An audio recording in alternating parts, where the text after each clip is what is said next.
खुलुमबाय बे समाव बडलेण्ड इंखं टेलिभिजननि स्टुडिअ आं ज्योति बसुमतारी। खुलुमबाय आं निहा ब्रह्म। दिनैनि गाहाय रादाबफोराव दं।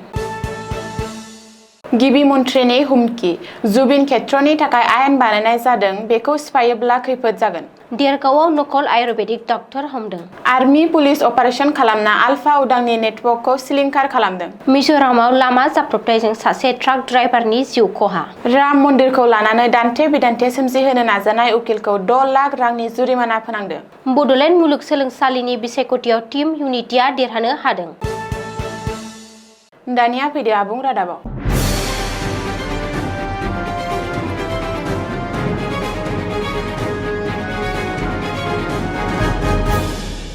जुबिन खेत्रनि थाखाय आयेन बानायनाय जादों, बेखौ सिफायोब्ला खैफोद जागोन।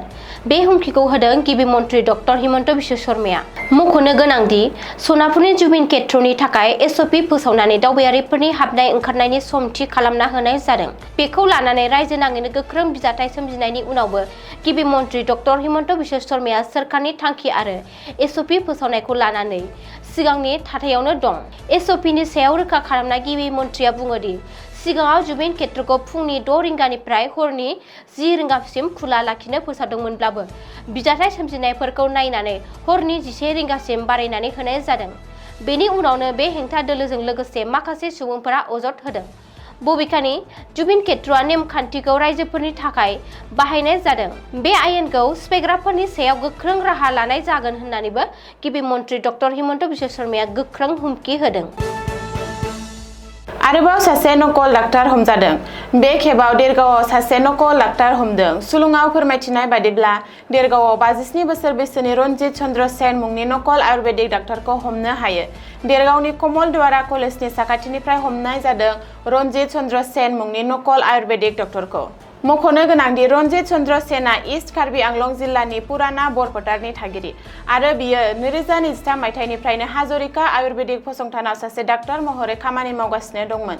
रनजित चन्द्र सेनआ दाबि खालामनाय बादिब्ला बियो कलकातानि गंसे आयुर्वेदिक मेडिकेल कलेजनिफ्राय सार्टिफिकेट मोननो हानाय सासे आयुर्वेदिक डाक्टार। नाथाय पुलिसआ फोरमायथिनाय बादिब्ला कलकातानि बे मेडिकेल कलेज हस्पिटालआ 2021 मायथाइयाव मिरु सोरखारजों बेन खालामजादों। गुबुन फारसे रनजित चन्द्र सेनआ आसाम मेडिकेल काउन्सिलनि सिङाव जेबो रोखोमनि रेजिस्ट्रेसन खालामाखै। रिपर्ट बादिब्ला बे समाव रनजित चन्द्र सेनआ देरगाव पुलिसनि जिम्मायाव दं। उदखारिफोरनि बेरेखायै पुलिस आरो आर्मिया लोगो नांना गोख्रों अपारेशन खालामनायाव मावखुमनि हेबेदानिफ्राय आलफानि गोख्रों केडार जितु मरानजों लोगोसे बिनि साब्रै लिंक मेनखौ हमनो हायो। खौरां मोननाय बायदियै अपारेशना जितुनि न'निफ्राय गंसे पिस्तलजों लोगोसे गोख्रों ग्रेनेडफोर जब्द खालामनो हादोंमोन। गिबि नायबिजिरनायाव मिथिनो मोनोदि हमजानाय लोगोफोरा भारत म्यानमार सिमायाव थानाय आलफानि केम्पफोराव मुलि आरो लजिस्टिक जगायनायाव लोब्बा दंमोन। बिनि फिथाय महरै ओनसोलाव उदखारिफोरनि खामानि मावनायखौ हेफाजाब होग्रा गाहाय जगायथायफोरनि लामाखौ हेंथा होनो थाखाय मावगिरिफोरा सिमा रैखाथिखौ गोख्रों खालामनो थाखाय नाजानायखौ नुनो मोनदों। आसामनि सासे ट्राक ड्राइभारआ कलासिब जिल्लानि सिङाव थानाय काउन्टपुइ साखाथियाव सोमजिनाय लामा जाब्रबथायजों जिउ खहा जादों। मिथिनो हानाय बादिब्ला मिजोरामनि 306 नं राजालामानि गाज्रि हालोदनि जाहोनावनो बे जाब्रबथाया जादोंमोन होननानै अजद दिखांदों। जिउ गोमानाय सुबुंखौ गलाघाटनि थागिरि दीपांकर गगৈ होनना सिनायथियो। बियो गावनि लांदां ट्राकखौ लानानै फैनाय समाव गारिया लामानि मोनसे हाखराव नांथाना थादोंमोन, जेराव महम्मद शरीफुल इस्लामआ सिमेन्ट लाना फैनाय गंसे ट्राकजों दीपांकरनि गारिखौ बोनो नाजादोंमोन। बबेखानि दीपांकरा गारिनि दिरुंखौ गंनानै खेवनो नाजानाय समावनो महम्मदनि गारिया हरखाबै उनथिं फैफिनना दीपांकरनि खर'आव सौग्रावफैदोंमोन, जायनि थाखाय बियो जायगायावनो जिउ खोमानांगौ जायो। दासान्दि दीपांकरनि सहखौ पस्टमर्टेम खालामनो थाखाय काउन्टपुइ गुदि सावस्रि मिरुआव लाबोनाय जाबाय।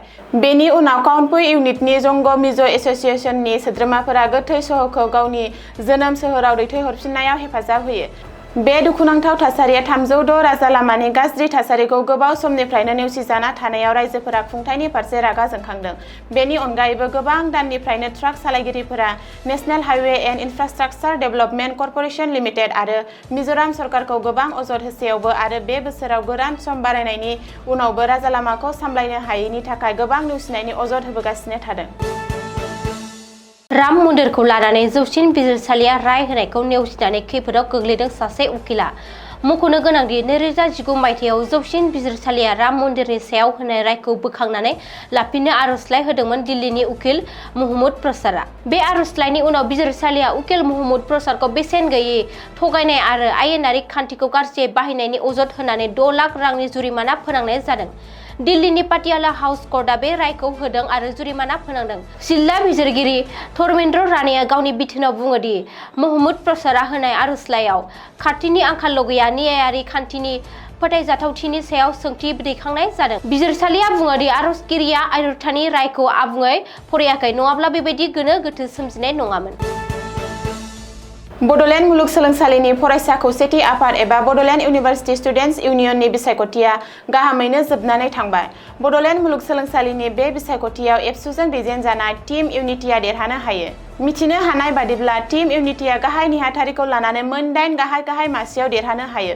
गुबुन फारसे बिएसइउ आरो बनसुनिफ्राय मोनथामल' मासियाव देरहानो हायो। टीम इउनिटिनिफ्राय देरहानो हानाय सोद्रोमाफोर आरो बिसोरनि मासिया जादों लेङाइ आफादगिरि महरै दैमुरानी ब्रह्म, गाहाय नेहाथारि महरै जाफुंसार ब्रह्म, लेङाइ गाहाय नेहाथारि महरै ब्लनिक नार्जारि, माइनर गेम्स सेक्रेटारि महरै अमित बर', हारिमु नेहाथारि महरै अनसाय सरगियारि, ससियेल सार्भिस सेक्रेटारि महरै पुलिसानजुलि Basumatary, common room boys secretary महरै बिग्राय बसुमतारि आरो कमन रुम गार्लस सेक्रेटारि महरै सपना राभाया देरहानो हायो। दिनैनि रादाबा एसेनोसै। गोजोन्थों। गोजोन्थों।